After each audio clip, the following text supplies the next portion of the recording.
Carl Azuz for CNN 10. It might not be the great escape, but we are embarking on a new series today to help you virtually get away from all this coronavirus news, and it's coming up in just a couple minutes. The reason we're doing this is because an increasing number of people are under stay-at-home, shelter-in-place, or straight lockdown orders. The government of India, the world's second most populated country, has made it illegal for people to leave their homes. More than 1.3 billion residents will be expected to stay put for 21 days. In the United Kingdom's lockdown, people are allowed to go outdoors, but only to get groceries, go to the doctor, exercise, or go to work if they can't do that from home. If they're caught breaking that law, they'll be fined $35 on the spot. In the U.S., there are now 16 states whose residents are under stay-at-home orders. That impacts 142 million people, or more than 40% of America's population. And looking at the world as a whole, the AFP news agency estimates that more than 2.6 billion people, that's a third of the global population, has been told to stay home. This is all being done to encourage social distancing, keeping people apart from each other because coronavirus spreads so easily. How long will all this last? No one knows. Some experts say it could be weeks, some say it could last for months. There are some medications already in existence that could be useful in fighting COVID-19, but they're still being studied, and doctors say people should not try to self-medicate with them, as some have already overdosed or died doing that.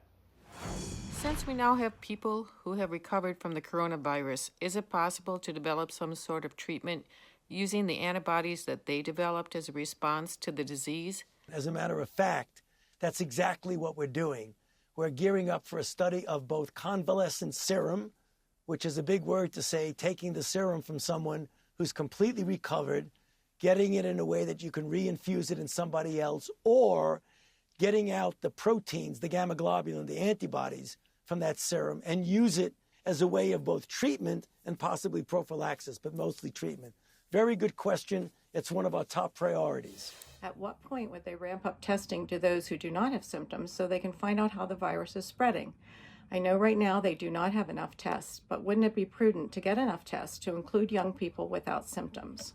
The critical issue is to get the testing first to those areas where you have somebody who is in fact having symptoms and you want to see if they're in fact infected. The idea of doing a broad screening, including asymptomatic people, is not a bad idea. I've been talking about that for a while. But when you prioritize what you need to do, we really need to get the testing to the people who are in a situation where you really need to know. If someone in a restaurant who is either ill with the virus or is not aware that they have the virus comes in contact with the food or the packaging, is it then possible that I can contract the virus through that food or the packaging? What about that?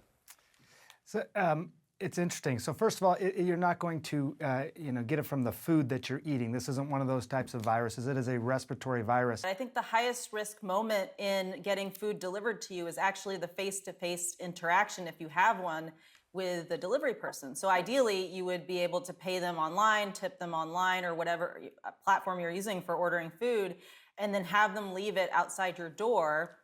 Wait till they leave and then get the food. Are we being advised to stay away from local, state, and national parks and beaches at this time as well? I want to still be able to enjoy the outdoors, but do so responsibly, following social distancing and other recommendations. Yeah, we hear this a lot. Sanjay? Yeah, look, I mean, there's no reason why you can't go outside. It's one of those things where you talk about the social or physical distancing, as I like to call it. You just got to maintain that when you're outside as well. And if you're exercising, if you're riding a bike or something like that, make sure you're wiping surfaces and still practicing good hygiene. 10-second trivia.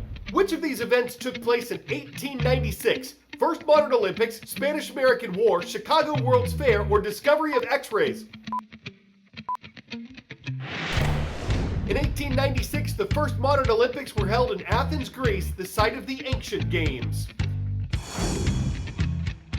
Olympians are among the growing number of people who won't be traveling in the weeks ahead, at least not to Japan. Because of the coronavirus threat, the Summer Games in Tokyo have officially been postponed for about a year. That announcement was made Tuesday. Whether you call it locked down, cooped up, or cut off, we know many of you won't be traveling for spring break. Some summer vacation plans have been put on hold. So we're taking some virtual vacations starting right now, and our first field trip flows through a lava tube of Hawaii.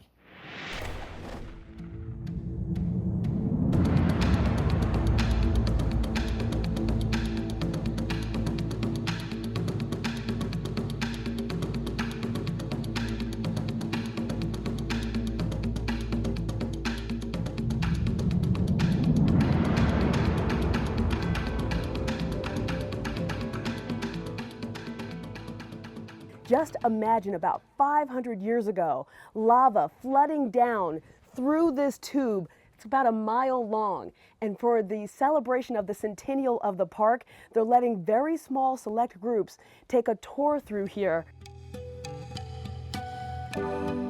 Let me introduce you to Ab. Ab is going to show us through the tunnel. Welcome to Pu'apo'o. Pu'apo'o. It's so delicate in here and it's so fragile. This place is awesome. And I feel like a guest in here every time it's a new experience. Let's go. All right.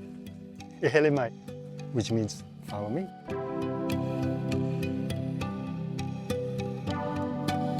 All of this was scoured out by the lava. And then the roof area was the top that crusted over. To be able to move this much and create a tube, it must be going pretty fast, very right? Fast, very fast. You cannot outrun that kind of lava. If you can imagine, it's red, red hot in here. And as the lava just melts the upper surface and causes the sickles to form. Yeah, these roots are coming from the ceiling of the lava tube, and above us is the rainforest.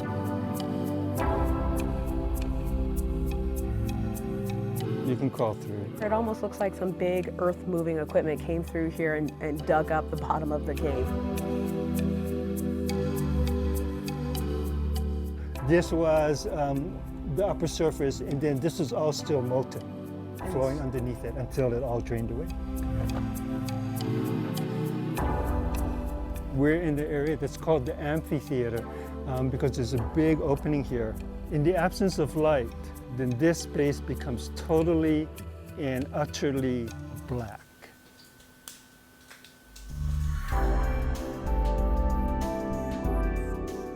This is the area where we need to crouch, and when you get to the other side, don't stand up too suddenly.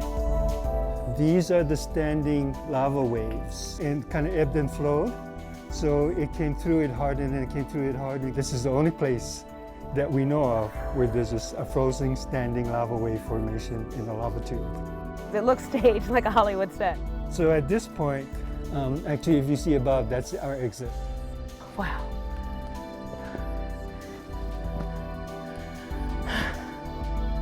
That's amazing.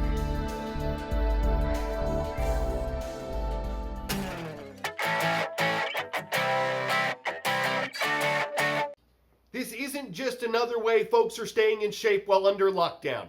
It is probably a world record, at least for this Frenchman's balcony, because he's not just taking laps on it, he's running a marathon. But Carl, you might be saying, his balcony's only 23 feet across. That's right.